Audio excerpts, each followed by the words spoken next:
Good morning. আমি কৃষ্ণ পাল, তোমাদের প্রিয় কৃষ্ণ স্যার। আজকে আমাদের ক্লাসের বিষয় তড়িৎ চুম্বক।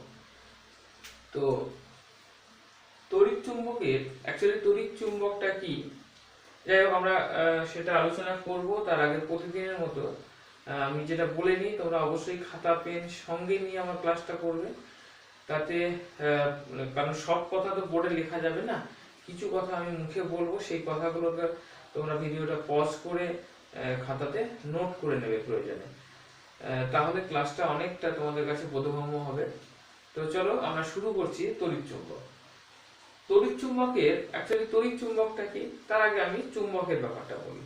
তাহলে এখানে আমি এঁকেছি একটা চুম্বক শলাকা। এটা কি, এই চুম্বক শলাকাটা এটা যদি ঘুরিয়ে দেওয়া যায়, একটা জাস্ট সূচির মুখে পিনের মতো অংশের উপর বসানো থাকে, এটাকে যদি ঘুরিয়ে দেওয়া যায় তাহলে কি হবে, এটা ঘুরতে থাকে এবং যখন স্থির অবস্থায় আসে, রেস্টে আসে, তখন এটা উত্তর দক্ষিণ মুখ করে দাঁড়ায়। ধরো সাপোজ আমি ধরলাম পৃথিবীর উত্তর দিক এইটা, আর এটা হলো পৃথিবীর দক্ষিণ দিক। তাহলে স্বাভাবিকভাবে ডান দিকটা এটা হচ্ছে পূর্ব দিক, আর এটা হলো পশ্চিম দিক। ঠিক আছে? তো এবারে ধরো এটা একটা দণ্ড চুম্বক বা বার ম্যাগনেট। এটাকে যদি আমি ধরলাম এটা উত্তর মেরু, তো এই দক্ষিণ মেরুর কাছে নিয়ে আসলে কি হবে, আকর্ষণ হবে। আবার এটা দক্ষিণ মেরু যদি হয়, দক্ষিণ মেরুর কাছে নিয়ে গেলে বিকর্ষণ হবে। অর্থাৎ একটা চুম্বকের কাছে যদি আমরা আরেকটা চুম্বককে নিয়ে যাই, তাহলে কি হচ্ছে, আকর্ষণ বা বিকর্ষণ হয়। সেম ঘটনা আমরা দেখব কি, যে একটা পরিবাহীর মধ্য দিয়ে তড়িৎ প্রবাহ যাচ্ছে, তার ফলে এই চুম্বক শলাকাটা বিক্ষেপ হচ্ছে। তাহলে যেটা একটা চুম্বক দ্বারা হচ্ছিল, সেটা একটা পরিবাহীর মধ্যে তড়িৎ প্রবাহ গিয়ে হচ্ছে। তার মানে ব্যাপারটা কি হলো, তার মানে ব্যাপারটা হলো যে এই পরিবাহীর মধ্যে দিয়ে যদি তড়িৎ প্রবাহ যায়, তার চারপাশে একটা চৌম্বক ক্ষেত্র তৈরি হবে।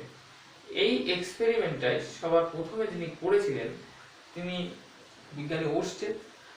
এবং ওরস্টেড যে পরীক্ষাটা করেছিলেন, আমরা সেই পরীক্ষাটা প্রথমে ডিসকাস করে নেব এবং তারপরে তড়িৎ চুম্বক সম্পর্কে আমরা ডিটেইলসে আলোচনা শুরু করব। তো দেখো তিনি কি করলেন, একটা চুম্বক শলাকা নিলেন এবং তার উপর দিয়ে একটা পরিবাহী তার নিলেন, তার মধ্যে একটা তড়িৎ প্রবাহ পাঠালেন। তো তড়িৎ প্রবাহ পাঠিয়ে তিনি দেখলেন কি, যে দক্ষিণ দিক থেকে উত্তর দিকে প্রথমে তড়িৎ পাঠালেন। দেখা গেল কি, যে এই যে চুম্বক শলাকাটা রয়েছে তার উত্তর মেরুটা বিক্ষিপ্ত হলো।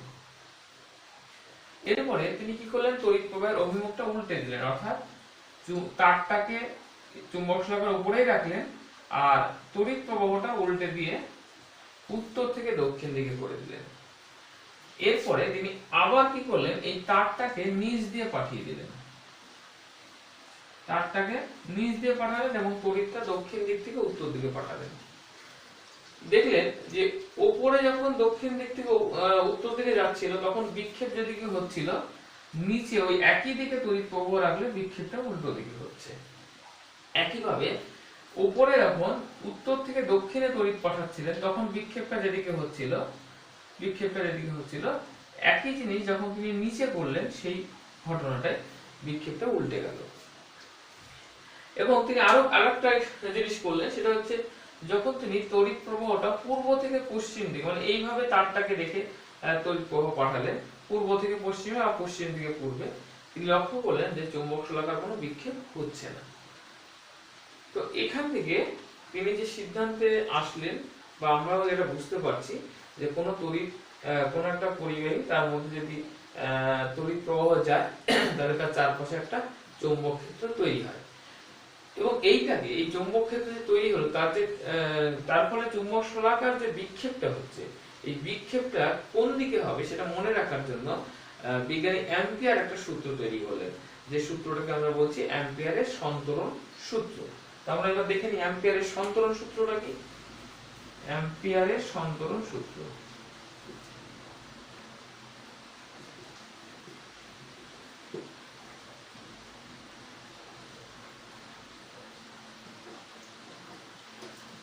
অ্যাম্পিয়ারের সন্তরণ সূত্র, এই সূত্রটা তোমরা ক্লাস 10এও পড়েছো।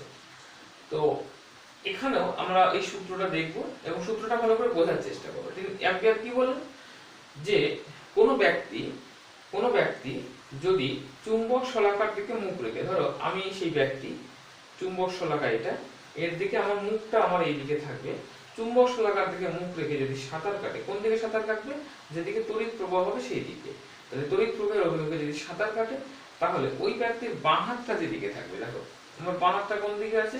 পশ্চিম দিকে। তার মানে উত্তর মেরুর বিক্ষেপটা কোন দিকে হবে? পশ্চিম দিকে হবে। তাহলে আমরা আবার বলছি যে কোনো ব্যক্তি চুম্বক শলাকার দিকে মুখ রেখে তড়িৎ প্রবাহের অভিমুখে সাঁতার কাটলে ওই ব্যক্তির বাঁ হাত যেদিকে থাকবে, চুম্বক শলাকার উত্তর মেরুর বিক্ষেপ সেই দিকে হবে। অর্থাৎ এই ক্ষেত্রে দেখা যাচ্ছে দক্ষিণ থেকে উত্তর দিকে তড়িৎ গেলে, আমি সাঁতারটা দক্ষিণ থেকে উত্তর দিকে কাটছি, তাহলে আমার বাঁ হাতটা কি থাকছে? পশ্চিম দিকে থাকছে, মানে চুম্বক শলাকার বিক্ষেপটা উত্তর মেরুটা পশ্চিম দিকে বিক্ষেপ হবে। একইভাবে যদি সাঁতারটা মানে তড়িৎ প্রবাহটা উত্তর থেকে দক্ষিণে যায়, তার মানে কি হলো? আমার ডিরেকশনটা ঘুরে গেল। এবার আমার বাঁ হাতটা আবার দেখো কোন দিকে চলে আসলো? পূর্ব দিকে চলে আসলো। অর্থাৎ সেই ক্ষেত্রে এই বিক্ষেপটা কোন দিকে হবে? উত্তর মেরুর বিক্ষেপটা পূর্ব দিকে হবে। এবার তারটা যদি নিচে দিয়ে পাঠায়, তো নিচে দিয়ে পাঠালে এবার ধরো এইটা হচ্ছে চুম্বক শলাকা, আমার উপর এইভাবে যদি থাকি, তাহলে সূত্রে বলা আছে মুখটা কিন্তু চুম্বক শলাকার দিকে থাকবে। তাহলে সেই ক্ষেত্রে কিন্তু সাঁতার কাটার সময় আমাকে এইভাবে সাঁতার কাটতে হবে। তাহলে কি হবে? আমার বাঁ হাতটা দেখো এইভাবে সাঁতার কাটলে বাঁ হাত যেদিকে থাকছে, এই করলে কিন্তু বাঁ হাতটা উল্টে চলে গেল। সুতরাং চুম্বক শলাকার বিক্ষেপটা উল্টো দিকে হবে। এটা অনেক সময় একটু বুঝতে অসুবিধা হয়ে যায় যে নিচ দিয়ে পাঠালে তাহলে বাঁ হাত কি করে উল্টে যাচ্ছে। অ্যাকচুয়ালি তোমাকে উল্টে সাঁতার কাটতে হবে, মানে চুম্বক শলাকার থেকে মুখ রেখে সাঁতার কাটতে হবে, এই কথাটা বলা আছে। তো এইভাবে আমরা এই ডিফ্লেকশনটা বুঝতে পারলাম যে কোন দিকে হচ্ছে, সেটা অ্যাম্পিয়ারের সূত্র, অ্যাম্পিয়ারের সন্তরণ সূত্রের সাহায্যে। তো যাই হোক, এইবারে আমরা দেখব যে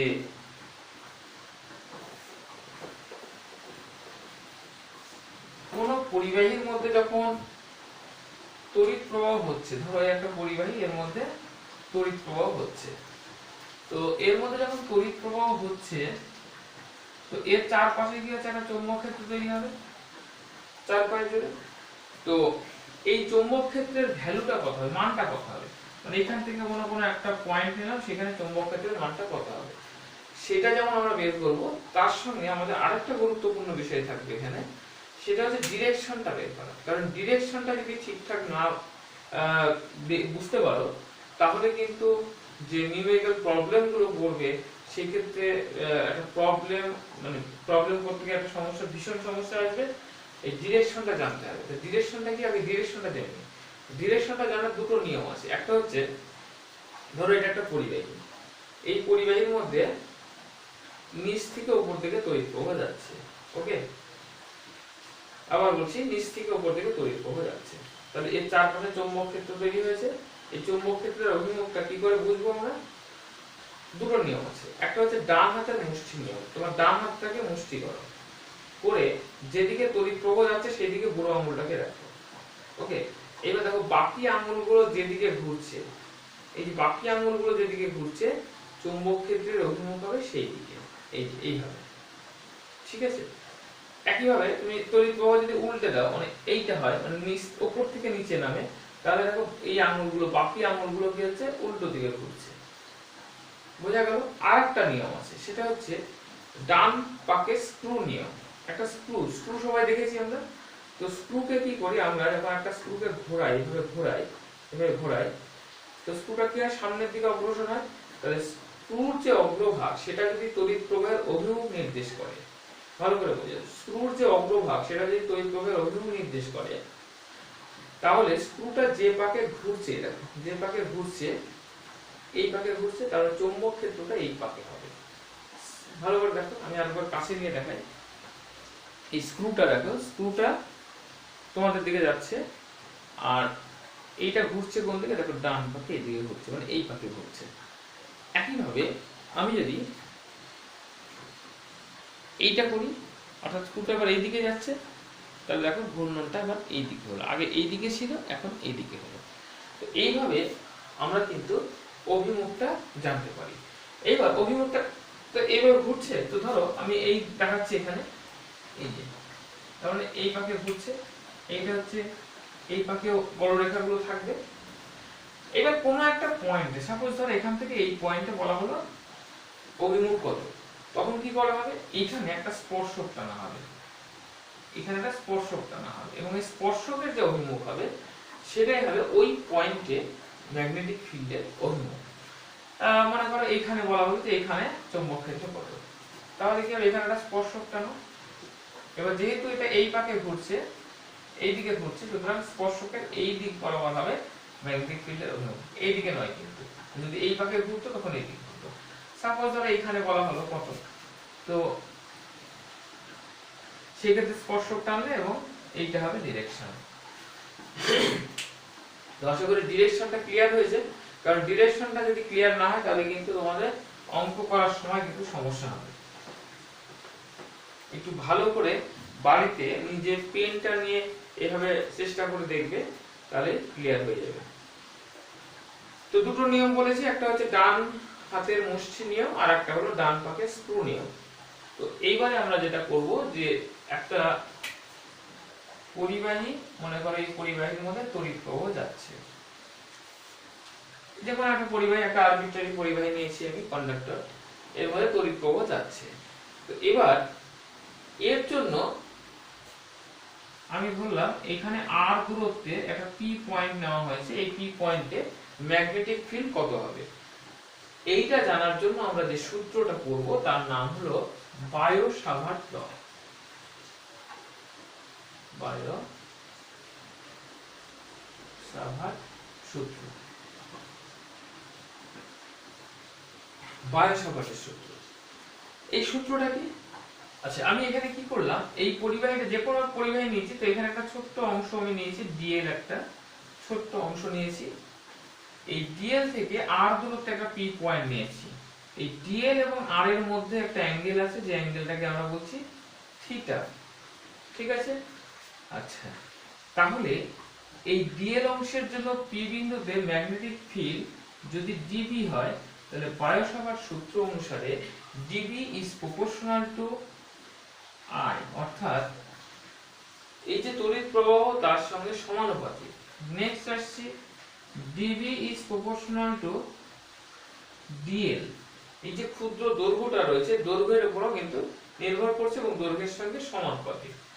এবং DB is proportional two sine theta, অর্থাৎ ডিএল এবং আর এর মধ্যে যে অ্যাঙ্গেলটা রয়েছে সেই কোণের সাইনের সঙ্গে সমানুপাতিক হবে। এবং DB is proportional two 1/r², অর্থাৎ এই ডিএল থেকে যে দূরত্ব রয়েছে তার বর্গের সমানুপাতিক। এটা হচ্ছে বায়ো-সাভার্ট সূত্র, যার সাহায্যে ম্যাগনেটিক ফিল্ডের মানটা বের করব। তো চলো দেখে নেওয়া যাক। তাহলে আমরা একসঙ্গে যদি ব্যাপারটাকে লিখি, তাহলে আমরা যেটা লিখতে পারবো dB is proportional to I dl sine theta by r²। এবার আমরা যদি এটাকে একটা ধ্রুবক নিয়ে আসি, তাহলে ডিবি ইজ ইকুয়াল টু, ধ্রুবকটার ভ্যালুটা আমি একবারেই বসিয়ে দিচ্ছি, μ0/4π I dl sin theta by r²। এইটা হচ্ছে বায়ো-সাভার্ট সূত্রের গাণিতিক রূপ। ডিবি অর্থাৎ এই ক্ষুদ্র ডিএল এর জন্য পি বিন্দুতে যে ম্যাগনেটিক ফিল্ড যার ভ্যালুটা হচ্ছে dB, dB is equal to μ0/4π I dl sin theta by r²। এবারে আসছি এই μ0টা কি, দেখো μ0 হচ্ছে শূন্য মাধ্যমে চৌম্বক ভেদ্যতা। আবার বলছি, μ0টা হচ্ছে শূন্য মাধ্যমে চৌম্বক ভেদ্যতা। এর একটা ভ্যালু আছে 4π × 10⁻⁷ হেনরি পার মিটার। ওকে, তো এবার যদি প্রশ্ন আসে যে বায়ো-সাভার্ট সূত্রকে যদি আমরা ভেক্টরের মাধ্যমে লিখি, তাহলে সরি এটা মুছে দিলাম, যদি ভেক্টর দিয়ে লিখি তাহলে কি হবে? বায়ো-সাভার্ট সূত্রের ভেক্টর ফর্ম। তো আমরা ভেক্টর ফর্মটা এইভাবে লিখব, ডিবি ভেক্টর দাও μ0/4π I dl cross r by r3। dl cross r আমরা ক্রস প্রোডাক্টে দেখেছি, a ক্রস b করলে কি ab sin থিটা, তাহলে dl ক্রস r করলে কি হবে dl r sin থিটা। আর এখানে আর আছে, নিচে আর কিউব লিখেছি, একটা আর কেটে গেলে আর স্কয়ার হয়ে যাবে, মানে আমরা এইখান থেকে এই রাশিটাতে চলে যেতে পারি। তাহলে এর যদি মড নাও তাহলে এটা হয়ে যাচ্ছে। অর্থাৎ যদি আসে বায়ো সভার সূত্রের ভেক্টর রূপটি লেখো, তাহলে আমরা লিখব db vector is equal to μ0 by 4 pi i dl cross r by r cube. এই ফিল্ডে এই যে কারেন্ট এই dl এবং r এর উপর যদি আমরা বেস করে এর ডিরেকশনটা দেখার চেষ্টা করি, তাহলে দেখবে যে db ডিরেকশনটা কি হবে। আমরা ক্রস প্রোডাক্টে জেনেছি যে দুটো ভেক্টর যে প্লেনে থাকে, আবার বলছি দুটো ভেক্টর যে প্লেনে থাকে, ক্রস প্রোডাক্টের যে প্রোডাক্ট হয়, প্রোডাক্টের যে ভেক্টর হয় তার যে ডিরেকশনটা সেই তলের সাথে লম্ব হয়। তাহলে r হচ্ছে এই তলে রয়েছে আর dl টা এই তলে রয়েছে, মানে দুজনের বোর্ডের প্লেনে রয়েছে। তাহলে dl ক্রস r করলে কি হবে, ক্রস প্রোডাক্টও সেই একই ছিল, dl ক্রস r, মানে dl কে r এর দিকে ঘোরাও, তাহলে কি হবে, এটা এই বোর্ডের সঙ্গে লম্ব হবে, ভেতরের দিকে হবে db ডিরেকশন। আবার বলছি dl ক্রস r, দুটো ভেক্টরের ক্রস প্রোডাক্ট গুলো সেই কিন্তু স্ক্রু নিয়ম দিয়ে আমরা ডিরেকশনটা বের করতাম। তাহলে dl ক্রস r যদি করো তাহলে স্ক্রুটার ভেতরের দিকে যাচ্ছে, অর্থাৎ b এর ডিরেকশন বা db ডিরেকশন হবে এই পয়েন্টে কোথায় না, বোর্ডের সঙ্গে লম্ব হবে নিচের দিকে, ভেতরের দিকে। বোঝা গেল? তাহলে আমরা বায়ো সভার সূত্রের সাহায্যে কি করলাম, মানে বায়ো সভার সূত্রটাকে আমরা দেখলাম এবং তার ভেক্টর রূপটা দেখলাম। এরপরে আমরা যেটা করব, এই বায়ো সভার সূত্রটাকে প্রয়োগ করে আমরা কয়েকটা ক্যালকুলেশন আমরা দেখাবো।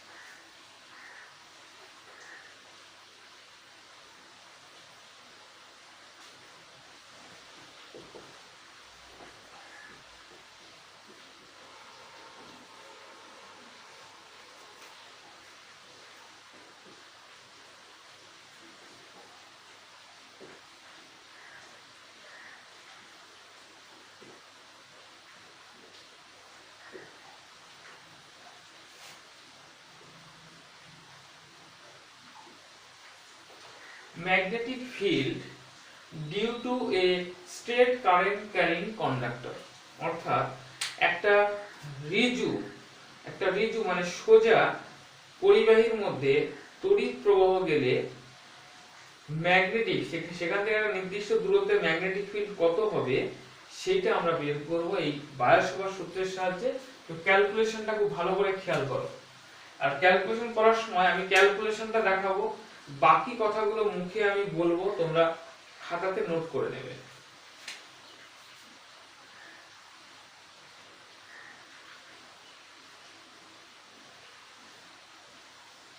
এটা মনে করো একটা রিজু পরিবাহী, স্টেট কন্ডাক্টর। এখান থেকে আর ডিসটেন্সে এই পি পয়েন্টে ম্যাগনেটিক ফিল্ড বের করতে হবে, কিসের সাহায্যে, বায়ো সভার সূত্রের সাহায্যে। তো আমরা কি করলাম, আমরা এইখানে একটা ছোট্ট অংশ dl ধরে নিলাম, কোথা থেকে, এই ও পয়েন্ট থেকে। আচ্ছা এখানে বলে দিই, p থেকে o এটা হচ্ছে পারপেন্ডিকুলার ডিসটেন্স, p পয়েন্ট থেকে এই ab এর উপরে, ab যদি কন্ডাক্টর হয় তাহলে এর পারপেন্ডিকুলার ডিসটেন্স হচ্ছে r। তো ও পয়েন্ট থেকে l ডিসটেন্সে আমি একটা dl ক্ষুদ্র অংশ ধরে নিলাম। এই dl অংশ থেকে আমি ধরলাম x ডিসটেন্সে এই যে p পয়েন্টটা আছে এইখানে ম্যাগনেটিক ফিল্ড কত হবে সেটা বায়ো সভার সূত্রের সাহায্যে লিখব এবং তারপর আমরা ক্যালকুলেশনটা করব। আচ্ছা এখানে অ্যাঙ্গেলটা বলি, আমি এইখানে অ্যাঙ্গেলটা ধরে নিয়েছি, এইটাকে অ্যাঙ্গেলটা ধরে নিলাম। অনেক বইতে এখানে অ্যাঙ্গেলটা ধরা আছে থিটা, তো আমি অ্যাঙ্গেলটাকে এখানেই ধরে নিচ্ছি। তাহলে এখানে যদি অ্যাঙ্গেলটা ধরে নিই তাহলে আমার দেখো এই dl এবং x এই দুটোর ভেতরে একটা অ্যাঙ্গেল আছে, এই অ্যাঙ্গেলটা কত হবে, এটা যদি থিটা হয় এটা হলো π/2, তাহলে এটা বহিস্থ কোণ অন্তস্থ বিপরীত কোণ দ্বয়ের যোগফলের সঙ্গে সমান হয়, তার মানে থিটা প্লাস π/2, এই কোণটা হবে থিটা প্লাস π/2। ওকে, আচ্ছা এইবার তাহলে আমরা এই dl এর জন্য এর মধ্যে দিয়ে I তড়িৎ প্রবাহ যাচ্ছে, তাহলে dl এর জন্য p পয়েন্টে ম্যাগনেটিক ফিল্ড কত হবে, according to Biot Savart law dB সমান mu 0 by 4 pi I dl sine by x square. আচ্ছা সাইন লিখলাম, থিটাটা কি লিখবো বলো তো? থিটাটা লিখবো থিটা প্লাস পাই বাই 2, কারণ হচ্ছে থিটার অ্যাঙ্গেলটা হচ্ছে ডিএল এবং এক্স এদের মধ্যে অ্যাঙ্গেল, তাহলে এখানে লিখবো থিটা প্লাস পাই বাই 2 বা 90 ডিগ্রি। এইটাকে তোমরা লিখতে পারো mu 0 by 4 pi I dl, এটা হয়ে যাবে cos theta by x square. Okay, তো এইবারে আমরা দেখো কি করব, এই x এর ভ্যালুটা দেখো, এখানে x এর মানটা কি হবে, এইটা তো এই পয়েন্টের জন্য, বাট তুমি dl এর দূরত্ব যে কোনো জায়গায় নিয়ে গেলে x চেঞ্জ হয়ে যাবে। সুতরাং আমরা একটা ফর্মুলা তৈরি করব যেখানে কিন্তু কনস্ট্যান্ট রাশি থাকবে, ঠিক আছে? x এর মান তো চেঞ্জ হচ্ছে, ভ্যারি করছে, সুতরাং x টাকে সরিয়ে দেবো আমরা এখান থেকে। কিভাবে সরাবো দেখাচ্ছি, আর dl টাকেও আমরা সরিয়ে দেবো। তো দেখো এটা একটা ত্রিভুজ তৈরি হয়েছে, তো এই ত্রিভুজের এটা হলো l, এটা r আর এটা হলো x। তো l বাই r যদি করো, লম্ব বাই ভূমি, l বাই r যদি করো তাহলে কি হয় tan থিটা। ওকে, তাহলে l is equal two r tan theta. এবার ডেরিভেটিভ করো, dl বাই d থিটা যদি করো তাহলে এটা r tan থিটার ডেরিভেটিভ কত হবে, sec square theta. sec square theta, অতএব dl এর ভ্যালুটা আমরা পেয়ে গেলাম r into sec square theta d theta. এটা আমরা পুট করব, dl এর ভ্যালুটা এখানে পুট করব। আচ্ছা আরেকটা জিনিস দেখো, আমরা এবার x টাকে সরাবো। এইটুকু, এটা ভূমি, এটা অতিভুজ, তাহলে r বাই x করলে কি হবে, cos theta. r by x is equal to cos theta, তাহলে x ইজ ইকুয়াল টু কি হবে, r বাই cos থিটা মানে r ইনটু sec থিটা। তাহলে x স্কয়ার করলে কত হবে, r square sec square theta. বুঝা গেল? তাহলে dl এর ভ্যালু আর x এর স্কয়ার এর ভ্যালু, এই দুটো এখানে আমরা যদি এটাকে এক নম্বর সমীকরণ দিই তাহলে এখানে বসিয়ে দাও, তাহলে কি হবে, তাহলে দেখো dB is equal to mu 0 by 4 pi I, dl এর জায়গায় কি বসাবো, এটা r sec square theta d theta, মানে into r sec square theta d theta into এখানে একটা cos থিটা ছিল, ডিভাইড বাই x স্কয়ার এর জায়গায় লিখবো r square sec square theta. Okay, sec square theta কেটে গেল, একটা r কেটে গেল, তাহলে আমরা যে রাশিটা পেলাম, আমি উপরে লিখছি, এটাকে মুছে দিয়ে তোমরা প্রয়োজনে ভিডিওটাকে পজ করে দিয়ে এটা ক্যালকুলেশনটা খাতায় লিখে নেবে। dB is equal to কত হবে, dB is equal to হলো mu 0 by 4 pi I cos theta d theta by r। ওকে, এটা হলো, তাহলে এখানে দেখো mu 0 by 4 pi constant, I constant, এখান থেকে r টা কনস্ট্যান্ট, তাহলে কি চেঞ্জ হচ্ছে, থিটাটা চেঞ্জ হচ্ছে। এবার থিটাটা মানে কি, ধরো পরিবাহীটা dl টা যদি আমরা এখান থেকে এই পর্যন্ত, ধরো এইটা পরিবাহীর দৈর্ঘ্য, তাহলে এই থিটাটা বেড়ে গিয়ে কি হবে, এইখানে একটা এই পর্যন্ত একটা অ্যাঙ্গেল হবে, সরি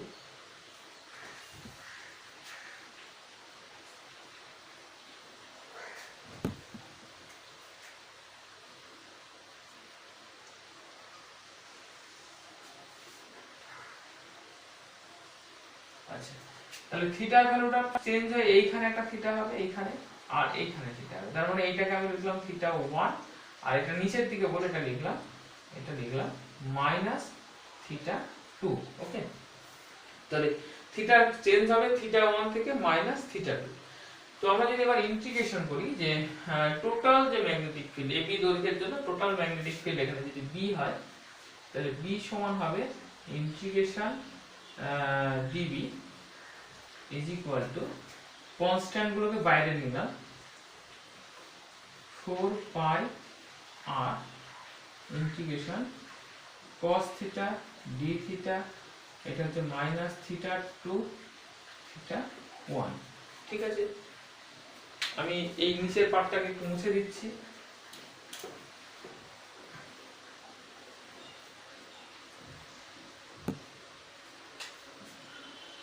তো তাহলে b সমান কত হবে, mu 0 I by 4 pi r cos থিটার ইন্টিগ্রেশন করলে হয় sin থিটা। তাহলে sin theta limit upper limit theta 1 lower limit minus theta 2 mu 0 I by 4 pi r,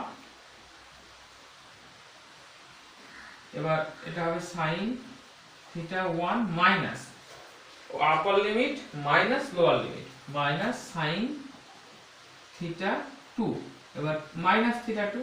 এবার sin এর ক্ষেত্রে দেখা যায় কি sin মাইনাস থিটা সমান মাইনাস sin থিটা, তাহলে এই মাইনাসটা আমরা একবারই লিখে দিচ্ছি এখানে, এটা sin থিটা 2 লিখে দিলাম, এই মাইনাসটা প্লাস হয়ে গেল। তাহলে অ্যাকচুয়ালি ফর্মুলাটা দাঁড়ালো এইটা, এই যে ফর্মুলাটা দাঁড়ালো এটা কিন্তু মেন আমরা পেলাম যেটা, সেটা হচ্ছে স্টেট কারেন্ট কন্ডাক্টরের জন্য magnetic field mu 0 I by 4 pi r sin theta 1 plus sin theta 2। আশা করি এটুকু ক্লিয়ার হয়েছে, এটা তোমরা খাতায় নোট করো।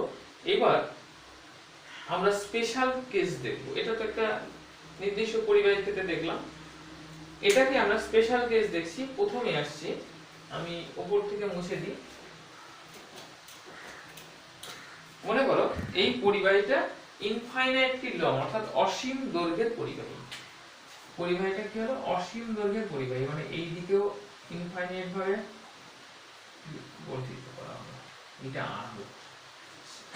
তাহলে সেন্স কি হবে দেখো, এই যে থিটাটা, এই যে থিটা 1, এটা কি হবে, এটা যদি অনেক বড় হয় তাহলে এটা বাড়তে বাড়তে বাড়তে বাড়তে দেখো আস্তে আস্তে কি হবে, এটা 90 ডিগ্রি হয়ে যাবে কাছাকাছি। আবার সিমিলারলি এইটাও কি হবে, এই যে থিটা 2, এটাও বাড়তে, এটা থিটা 2 ছিল, এটা বাড়তে বাড়তে বাড়তে বাড়তে একটা সময় কি হবে, এটা যদি অনেক বড় হয় তাহলে এটা কি হবে 90 ডিগ্রি হবে। অর্থাৎ এখানে theta 1 is equal to theta 2 is equal to pi by 2। তাহলে এখানে যদি থিটা 1 থিটা 2 পাই বাই 2 বসাও তাহলে এটা 1 sin 90 ডিগ্রি 1 sin 91 মানে 1 প্লাস 1 2 হবে। এখানে 2টা কেটে যাবে, তাহলে আমি একবারে লিখে দিলাম b সমান কি হবে, mu 0 I by 4 pi r into 2, এই 2 কেটে দাও, তাহলে b এর ভ্যালু হবে mu 0 I by 2 pi r। Okay, mu 0 I by 2 pi r। অসীম দৈর্ঘ্যের পরিবাহীর জন্য ম্যাগনেটিক ফিল্ড হলো mu 0 I by 2 pi r। Clear হয়েছে? এবারে আমরা দেখব আরো একটা কেস দেখব। চলো এবার আমরা যদি পরিবাহীটা অর্ধ অসীম হয়, অর্ধ অসীম মানে কি, মানে একটা দিকে ইনফাইনাইট ভাবে আছে আর একটা দিকে নির্দিষ্ট, মানে এই যে থিটা 2 এটাকে ধরো এইভাবে নেওয়া, মানে এই দিকটা নির্দিষ্ট একটা নির্দিষ্ট পয়েন্ট আছে, এখান থেকে শুরু করা হলো, আর এই দিকটা ইনফাইনাইটলি লং। তো সেই ক্ষেত্রে তাহলে কি হচ্ছে, থিটা 1 এর ভ্যালু 90 ডিগ্রি আর থিটা 2 এর ভ্যালু কত হচ্ছে 0। হ্যাঁ, এবার তাহলে বসিয়ে দাও, sin mu b is equal to আমাদের ছিল কি mu 0 I by 4 pi r sin theta 1 plus sin theta 2। তো sin থিটা 1 এর মান 90 ডিগ্রি আর প্লাস sin থিটা 2 হচ্ছে 0। তাহলে বসিয়ে দিলে sin 0 0, এটা 1 হবে, তার মানে অ্যাকচুয়ালি b এর ভ্যালুটা দাঁড়ালো mu 0 I by 4 pi r। ঠিক আছে, তাহলে এটা হলো অর্ধ অসীম দৈর্ঘ্যের যে পরিবাহী, তার জন্য যে magnetic field B equal to mu 0 I by 4 pi r। অসীম দৈর্ঘ্য হলে B সমান mu 0 I by 2 pi r। এটুকু ক্লিয়ার হয়েছে? ওকে, এবার আমরা একটা অন্য রকম অর্থাৎ বৃত্তাকার পরিবাহীর ক্ষেত্রে দেখব এটা কেমন হয়। বৃত্তাকার পরিবাহী,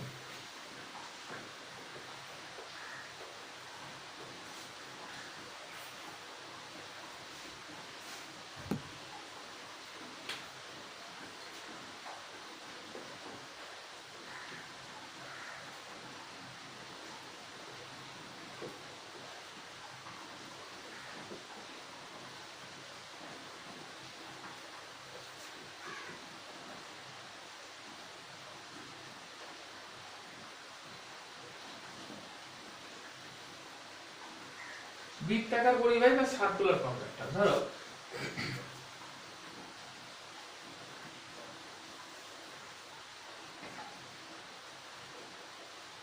এটা একটা বৃত্তাকার পরিবাহী, এর মধ্যে তড়িৎ প্রবাহ যাচ্ছে। এবার বলা হলো এর এটা হলো ও পয়েন্ট, এর রেডিয়াস হলো r। তাহলে r ব্যাসার্ধের যে বৃত্তাকার পরিবাহী আছে, এই r ব্যাসার্ধের বৃত্তাকার পরিবাহীতে এই পয়েন্ট ও পয়েন্টে ম্যাগনেটিক ফিল্ড কত হবে? কার জন্য? না এখানে যে কারেন্ট যাচ্ছে এই কারেন্ট I এর জন্য। এটা আমরা ক্যালকুলেট করব, এটাকেও বায়োট-সাভার্ট সূত্রের সাহায্যে করব। তো আমরা ধরে নিচ্ছি এখানে একটা ছোট্ট অংশ আমরা dl ধরে নিলাম। dl ধরে নেওয়া হলো। এই dl এর জন্য r দূরত্বে চৌম্বক ক্ষেত্রের মান কত হবে? এই ভ্যালুটা হবে বায়োট-সাভার্ট সূত্র থেকে পাই bb সমান μ0 by 4 pi I dl sin by r square. sin লিখলাম, sin এর থিটার ভ্যালুটা কত হবে? এইটা হচ্ছে r এর ডিরেকশন, আর dl এর ডিরেকশন হচ্ছে স্পর্শক বরাবর, এদের মধ্যে অ্যাঙ্গেলটা কত? 90 ডিগ্রি। তাহলে এখানে লিখব sin 90 ডিগ্রি। ঠিক আছে, এবার তাহলে আমরা নেক্সট লাইনে কি লিখব? μ0 by 4 pi I dl by r square. বোঝা গেল? তাহলে db, অর্থাৎ এই dl এর জন্য ও পয়েন্টে যে ম্যাগনেটিক ফিল্ড হবে তার ভ্যালুটা db সমান μ0 by 4 pi I dl by r square. এবার তাহলে আমরা টোটাল যদি এই টোটাল dl গুলোকে যোগ করি তাহলে কি হবে? অ্যাকচুয়ালি বৃত্তের পরিধি হবে। তখন আমরা টোটাল ম্যাগনেটিক ফিল্ডটা কত হবে? b সমান সামেশন db, বা ইন্টিগ্রেশনও করতে পারো তোমরা। ঠিক আছে, এই ক্ষেত্রে সামেশন আমি করছি, সহজ হবে। তো μ0 I by 4 pi r square, এটা কনস্ট্যান্ট, আর সামেশন অফ dl, কারণ চেঞ্জ হচ্ছে এখানে dl টা, এইজন্য সামেশনটা কি আছে dl এর উপরে। এবার টোটাল যদি তুমি dl এর টোটাল সামেশন নাও তাহলে কত হবে? r ব্যাসার্ধে বৃত্ত হলে তার পরিধি হচ্ছে 2 পাই r। তাহলে এটা হবে কত? μ0 I by 4 pi r square into 2 pi r। r এর সাথে একটা r কেটে দাও, 2 পাইটা কেটে গেল। তাহলে অ্যাকচুয়ালি যেটা হলো b এর ভ্যালু হলো μ0 I বাই 2 ইনটু r। বোঝা গেল? তাহলে বৃত্তাকার পরিবাহী যদি হয়, বৃত্তাকার পরিবাহী r ব্যাসার্ধে, তার মধ্যে I কারেন্ট যাচ্ছে, তাহলে এর কেন্দ্রে যে ম্যাগনেটিক ফিল্ড হবে সেটা হচ্ছে b সমান μ0 I বাই 2r। বোঝা গেল? এবার যদি n সংখ্যক পাক হয়, এই পরিবাহীর n সংখ্যক পাক থাকে, তাহলে জাস্ট এখানে একটা n গুণ করে দেবে, তখন এটা একটা n গুণ করে দেবে। ঠিক আছে, এর ডিরেকশনটা কি হবে? ডিরেকশনটা দেখো, এইদিকে আমি বলেছি তড়িৎ প্রবাহটা এইদিকে যাচ্ছে, তো তড়িৎ প্রবাহের অভিমুখে এইভাবে যদি তুমি পেনটাকে ঘোরাও, ভালো করে দেখো, দেখো এই যে লেখাগুলো কি হচ্ছে এই পাশে কি হচ্ছে এইভাবে ঘুরছে, তার মানে এই, তাহলে এইভাবে কিন্তু উপরে এইভাবে ঘুরে এই পাশে কিন্তু উপরের দিকে উঠছে, তার মানে ম্যাগনেটিক ফিল্ড এই পয়েন্টে ডিরেকশনটা হচ্ছে এই বোর্ডের তল এর সঙ্গে লম্ব হবে উপরের দিকে। বোঝা গেল? আবার দেখাচ্ছি, এইভাবে ডান পাশে স্ক্রুকে ঘোরাও, দেখো এই পাশে কি আছে নিচে নামছে, আর এই পাশের সাথে উপরে উঠছে। ঠিক আছে, তো এইভাবে আমরা ডিরেকশনটা পেয়ে গেলাম। এইবার আমরা যদি বৃত্ত না হয়, একটা বৃত্তের চাপের মতো একটা অংশ হয়, বা অর্ধবৃত্ত হয়, বা একটা বৃত্তের কোয়ার্টার 4 ভাগের 1 ভাগ হয়, সেই ক্ষেত্রে এই ফিল্ডের ভ্যালুটা কি হবে আমরা এবার সেটা দেখব।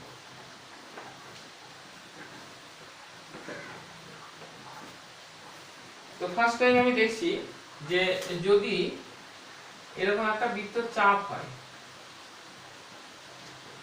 এটা রেডিয়াসটা r, এর মধ্যে মনে করো I কারেন্ট যাচ্ছে, এটা থিটা, চাপটা থিটা। তো তার জন্য এই ও পয়েন্টে এখানে ফিল্ড কত হবে? তো আমরা টোটাল বৃত্তের জন্য কত পেয়েছিলাম? টোটাল বৃত্তের জন্য পেয়েছিলাম b সমান μ0 I বাই 2 ইনটু r। একটা পাক থাকে, n সংখ্যক পাক থাকলে n গুণ হয়েছে। যদি এই থিটা অংশের জন্য, থিটা চাপের জন্য হয় অ্যাকচুয়ালি কি টোটাল বৃত্তের যে কোণটা হয়, এটা টোটাল কোণটা কত হয় 2 পাই।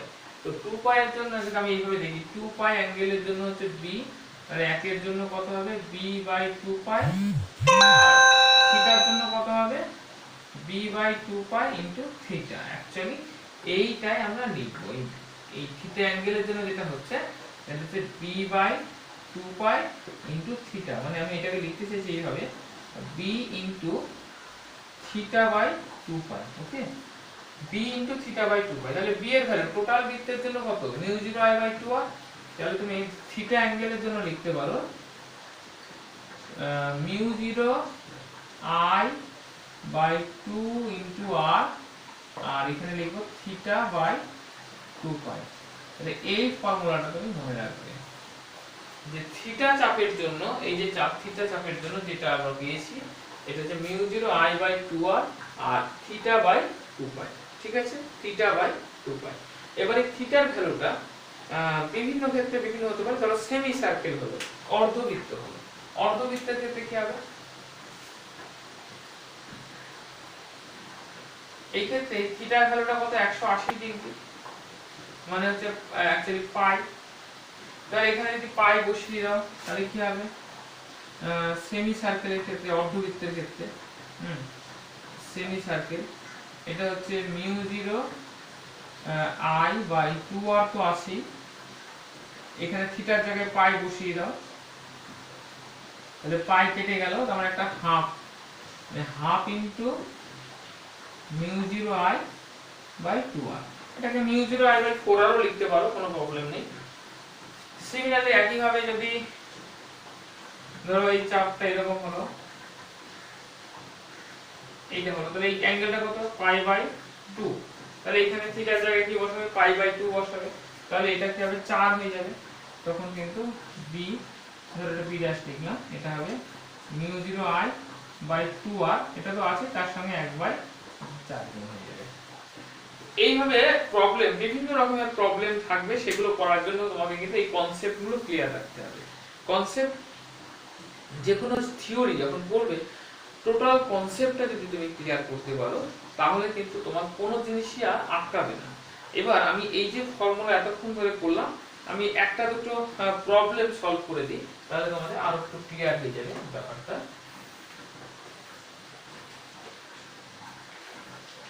ধরো আমি ফার্স্ট টাইম করি যে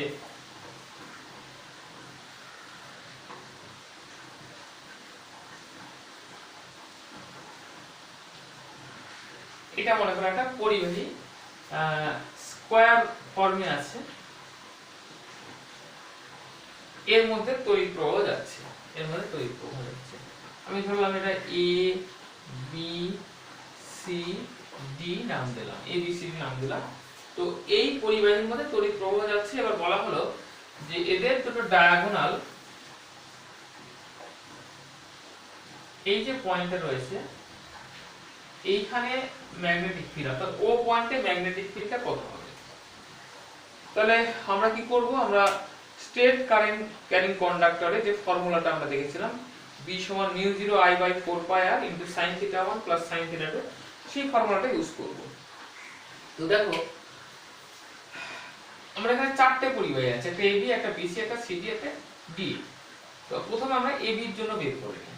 দেখো ab আমি ধরলাম যে এই প্রত্যেকটা দৈর্ঘ্য অর্থাৎ ab bc এই সবগুলো দৈর্ঘ্য হচ্ছে আমি ধরলাম 5 সেন্টিমিটার। ঠিক আছে, 5 সেন্টিমিটার। আচ্ছা, আর কি ধরলাম, আর এখানে যে কারেন্ট যাচ্ছে i এর ভ্যালু এটা ধরলাম 10 অ্যাম্পিয়ার, 10 অ্যাম্পিয়ার কারেন্ট যাচ্ছে। তাহলে বললো এখানে টোটাল ফিল্ড কত হবে। ফার্স্ট টাইম আমি ab এর জন্য বের করব। তো ab থেকে এই যে ডিসটেন্সটা, এই ডিসটেন্সটা তোমার লাগবে, এটা যে r, এটা কত হবে টোটাল, যদি 5 হয় তাহলে এটা কত হবে 5 এর অর্ধেক। তার মানে যে আমি যদি এটা নাম দিই, এটা d নাম দিই, তাহলে d এখানে আছে, আমি এখানে e নাম দিলাম, তাহলে EO এটা হচ্ছে 5/2 মানে 2.5 এত সেমি। ঠিক আছে, আর এর ভ্যালুটা পেয়ে গেলাম।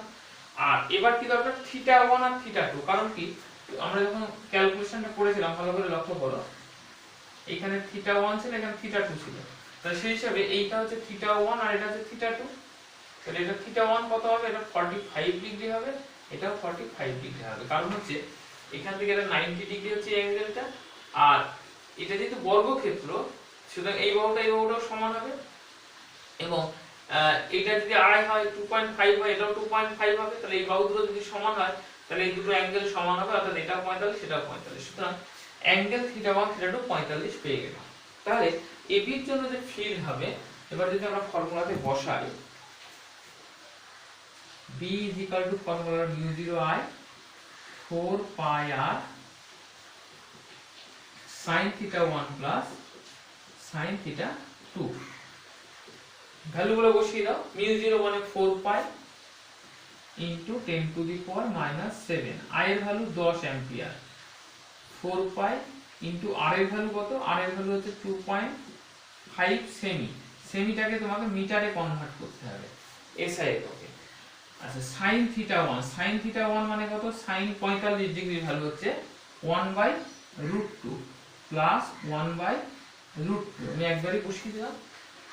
এখানে দেখো 4 পাই এর সাথে 4 পাই কেটে গেল, এই টু দি পাওয়ারটা উপরে উঠবে, এটা এখন 10 আছে, আর যদি 3 হবে তাহলে 10 টু দি পাওয়ার -4 বাই 2.5, আচ্ছা ইনটু উপরে হবে 2/√2, এটা উপর নিচে √2 কে গুণ করলে 2 কেটে অনলি √2 হবে। আর এখানে দেখো আমি এটাকে একটা কাজ করছি, এটাকে লিখছি 25 লিখছি, 10 দিয়ে গুণ করছি, এর উপরেও 10 দিয়ে গুণ করে দেব, তাহলে এটা হবে 10 to the power -3 by 25 into এটা হবে √2। ক্যালকুলেশনের সুবিধার জন্য আমি আরেকটা কাজ করে নিচ্ছি, সেটা হচ্ছে 1/25 আছে, তো যদি আমি নিচে 100 লিখি উপরেও 100 লিখি তাহলে এটা কত হবে, 4 হবে, তাহলে এটা 4 হলো, আর নিচে 100 মানে এটা উপরে 10 টু দি পাওয়ার -2 হবে, তাহলে 2 আর 3 10 টু দি পাওয়ার -5, তাহলে এটা একবারে লিখে দিলাম 4√2 ইনটু 10 টু দি পাওয়ার -5। এই যে ক্যালকুলেশন, এই ক্যালকুলেশন তোমরা যতটা পারবে ক্যালকুলেটর অ্যাভয়েড করবে, কারণ নিটে তুমি সমস্ত কিছু পারার পরেও যদি ক্যালকুলেশনটা স্মার্টলি না করতে পারো তাহলে কিন্তু সময়ের মধ্যে তুমি সমস্ত অ্যানসারগুলো করতে পারবে না। তো আমি প্রত্যেকটা ক্যালকুলেশন যখন করব ভালো করে খেয়াল করবে, যেমন ধরো 1/25 ছিল, এটাকে তুমি যদি ভাগ করতে যেতে, এই √2 কে 25 দিয়ে ভাগ করতে যেতে, তাহলে কিন্তু সমস্যা হয়ে যেত। এবার অ্যানসারটা যদি এরকম একটা ফরম্যাটে থাকে, তো আমি কি করলাম, উপরে একটা 100 নিচে একটা 100 লিখে নিয়েছি, 100 কে 25 দিয়ে ভাগ করলে 4 হয়, আর নিচের 100টা মানে 10 স্কয়ার, উপরে উঠলে -2 হবে, তাহলে 10 টু দি পাওয়ার -5 হয়ে গেল। আর সেখানে বলে দিই ম্যাগনেটিক ফিল্ডের এককটা আমার বলা হয়নি, এই একক হচ্ছে টেসলা, আমরা সংক্ষেপে টি দিয়ে লিখি, আর তুমি যদি টেসলা পুরো স্পেলিং করে লেখো TESLA, এটা মনে রাখবে কোন সায়েন্টিস্টের নাম দিয়ে যখন কোনো একটা ইউনিট হয় তখন এটা কিন্তু ক্যাপিটালে নয় স্মল লেটারে লিখবে ইউনিটটা, কারণ ক্যাপিটালে লিখবে সেটা সায়েন্টিস্টের নাম বোঝায়। যাই হোক, তাহলে আমরা কি বললাম, একটা বাহুর জন্য হবে। এবার সিমিলারলি যেহেতু এই প্রত্যেকটা বাহু একই আর একই কারেন্ট যাচ্ছে, সুতরাং প্রত্যেকটার জন্য সেম হবে। আচ্ছা এবার ব্যাপার হচ্ছে ডিরেকশনটা, যদি প্রত্যেকটার জন্য ডিরেকশন একই দিকে হয় তাহলে সবগুলো যোগ করে দিলেই হয়ে যাবে, আর যদি আলাদা আলাদা হয় তখন কিন্তু একটা থেকে আরেকটা বিয়োগের ব্যাপার চলে আসবে। তো দেখে নেওয়া যায়, এই যে পরিবাহী, ভালো করে ডিরেকশনটা খেয়াল করো, এই যে পরিবাহী এখানে কি কারেন্টটা A থেকে B তে যাচ্ছে, তাহলে আমি এটাকে ঘোরাও, এটা ঘোরাচ্ছ, এটা কি হচ্ছে নিচের দিকে নামছে। সিমিলারলি তুমি এটা করো, এটাও দেখো নিচের দিকে নামছে, একইভাবে এটা করো, এটাও দেখো এই পাশে দেখো ভালো করে, এইভাবে ঘুরছে, এইভাবে ঘুরছে মানে নিচের দিকে। এটা দেখো, এই দেখো পেনের এই লেখাগুলো কি হচ্ছে এই পাশে ঢুকছে, দেখো, তার মানে কি হচ্ছে প্রত্যেকটা ক্ষেত্রে ডিরেকশনটা বোর্ডের যে তল তার সাথে লম্ব হবে নিচের দিকে মানে ভেতরের দিকে। তো সেই ক্ষেত্রে আমরা এখানে বলে দিই, যখন তোমার খাতার তলের সাথে নিচের দিকে বোঝাবে তখন এরকম একটা গোল দিয়ে ভেতরে ক্রস দিয়ে দেবে, আর যদি উপরের দিকে বোঝায় তাহলে এইটা দিয়ে বোঝাবে উপরের দিকে।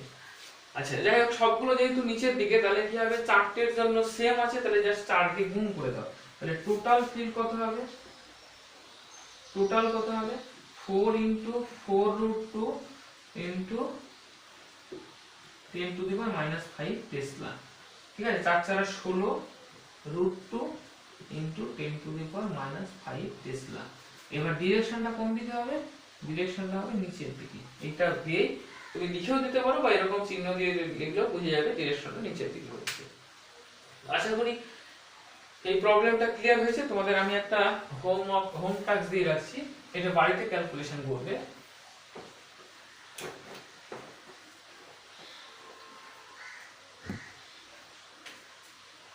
মনে করো একটা হেক্সাগন নিলাম, সুষম একটা ষড়ভুজ নেওয়া হলো।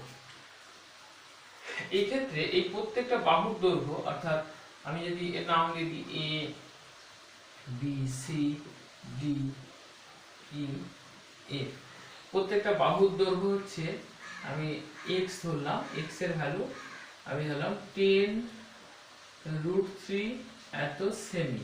ওকে, আর প্রত্যেকের মধ্যে কারেন্ট আই ধরলাম 2 অ্যাম্পিয়ার। এর মধ্যে যে কারেন্ট যাচ্ছে সেটা হচ্ছে 2 অ্যাম্পিয়ার। এবার বলা হলো এর এই যে পয়েন্ট রয়েছে প্রত্যেকটা ডায়াগোনালকে তুমি যদি যোগ করো তাহলে এই যে পয়েন্ট পাওয়া গেল, এই পয়েন্টে তো ও পয়েন্টে ম্যাগনেটিক ফিল্ড কত হবে। তো এটা একটু ট্রাই করো, তোমাদের 2 মিনিট টাইম দিলাম, একটু ট্রাই করো। ওকে,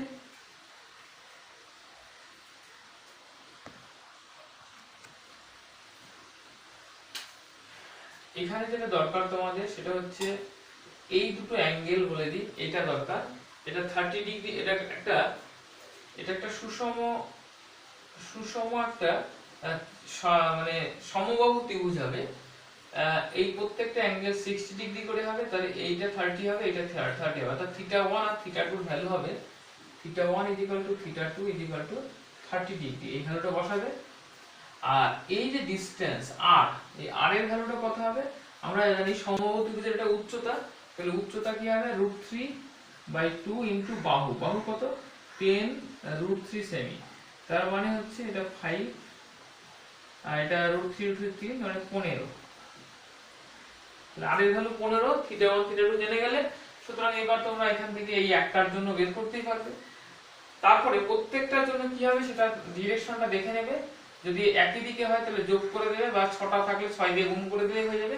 এবং আমার মনে হচ্ছে এটা একই দিকে হবে, কিন্তু সবগুলোই এই বর্গক্ষেত্রের মতোই আছে এবং সবগুলোই কিন্তু এভাবে ঘুরিয়ে দেখবে একই দিকেই আসছে। তার মানে 6 দিয়ে গুণ করে দেবে, তাহলে একটার জন্য বের করে 6 দিয়ে গুণ করে দেবে। ঠিক আছে, এবার আমরা একটা অন্য আরেকটা রকম একটা প্রবলেম দেখছি।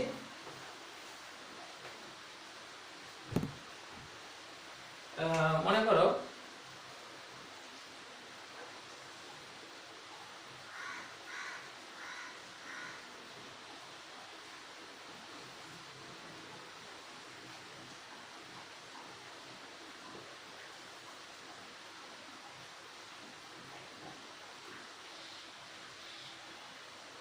ঠিক আছে, এই প্রবলেমটা ধরো সলভ করতে হবে। তাহলে কি করবে?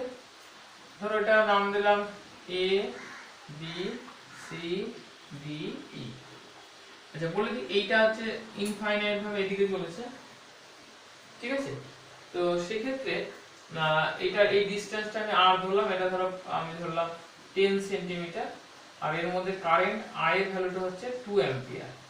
ঠিক আছে, তাহলে এই কনফিগারেশনের জন্য এই ও পয়েন্টে ম্যাগনেটিক ফিল্ডটা কত হবে? তো এটা ক্যালকুলেট করতে গেলে তোমার যেটা দরকার, এটা কি করে করবে? এটা ক্যালকুলেট করতে গেলে আমি বলে দিচ্ছি, প্রথমে হচ্ছে এইটা একটা অর্ধ অসীম পরিবাহী, তার জন্য একটা ফিল্ড হবে, সেটা হচ্ছে ধরলাম b1 সমান μ0 I বাই অর্ধ অসীমের জন্য কি ছিল 4πr একটা হলো। একইভাবে এবার আসছি b2 কত হবে? b2 হচ্ছে এইটার ধরো b2, এটা একটা অর্ধবৃত্ত, μ0 I বাই 4 আসছিল তো। আচ্ছা, এবার এই ডি অংশের জন্য ধরলাম b3, তাহলে b3 কত হবে? b3 হবে একই রকম হবে, এইটা আর এটা একই, এটা অর্ধ অসীম এটা অর্ধ অসীম, অর্থাৎ μ0 I বাই 4πr। তিনটে পেনে ভ্যালুগুলো বসাচ্ছি, তার আগে বলে দিই ডিরেকশনটা দেখে নাও। যদি এই যে তড়িৎ প্রবাহ, ভালো করে দেখো, তড়িৎ প্রবাহ এইদিকে যাচ্ছে, দেখো পেনটাকে এইভাবে ঘোরাও, লেখাগুলো কি হচ্ছে এইভাবে উঠছে, এইভাবে উঠছে তোমার উপরের দিকে। এইটার ক্ষেত্রে দেখো ভেতরের দিকে কি হচ্ছে, দেখো উপরের দিকে উঠছে। আবার এখানে পেনটা ঘোরাও, ভালো করে দেখো, এদিকে কি হচ্ছে, ভেতরে এইভাবে উপরের দিকে উঠছে। তার মানে কি সবগুলোই কিন্তু উপরের দিকে হচ্ছে, এবং এটা তার মানে বোর্ডের তলের সঙ্গে লম্বভাবে উপরের দিকে হবে ম্যাগনেটিক ফিল্ডের ডিরেকশন। তিনটে যদি একই দিকে, তাহলে সবগুলো যোগ করে দাও, তাহলে টোটাল ফিল্ড কত হবে? টোটাল ফিল্ড হবে μ0I by 4 pi r plus μ0I by 4 pi r plus μ0I by 4r। এখান থেকে যদি আমরা কমন নিই, μ0I কমন নিলাম, 4r কমন নিলাম, তাহলে এখানে থাকলো 1 by pi প্লাস 4r গেছে মানে 1। এখানে i এর ভ্যালু আমি দিয়েছি আর r এর ভ্যালু দিয়ে দিয়েছি, সুতরাং এখানে ভ্যালুগুলো পুট করলে কিন্তু পেয়ে যাবে μ0I by 4r, এটা লসাগু হবে পাই 1 plus 1 2 plus পাই। ওকে, যাই হোক এটা ক্যালকুলেশন করলে ভ্যালুটা বসিয়ে দেবে, তাহলে মানটা পেয়ে যাবে। তো এইভাবে আমরা আরো অঙ্ক আছে, আমরা নেক্সট একটা ক্লাসে শুধুমাত্র এখান থেকে অঙ্কগুলো করব। আর পরবর্তী মানে পরের দিন ক্লাসে আমরা, এটা তো বায়োট-সাভার্ট সূত্র বললাম, পরের দিন আমাদের আরেকটা সূত্র আছে, একইভাবে কোনো পরিবাহীর মধ্যে তড়িৎ প্রবাহ গেলে চৌম্বক ক্ষেত্র তৈরি হয়, তার যে ভ্যালুটা বের করা, তার জন্য আমাদের আছে অ্যাম্পিয়ার সার্কিউটার ল, অ্যাম্পিয়ারের বদ্ধপথের সূত্র। তো আমরা পরের দিন অ্যাম্পিয়ারের বদ্ধপথের সূত্রটা করব। এবং আরেকটা ক্লাসে আমি বলছি, এই যে অঙ্ক, এখানে প্রচুর অঙ্ক আছে, পরের দিন আমরা কিছু অঙ্ক নিয়ে একটা ক্লাস করব। তো আজকে এই পর্যন্তই, সকলে ভালো থাকবে এবং পরবর্তী ক্লাসের জন্য চ্যানেলটিকে সাবস্ক্রাইব করে রাখো, তাহলে অবশ্যই নোটিফিকেশনটা পেয়ে যাবে। Thank you.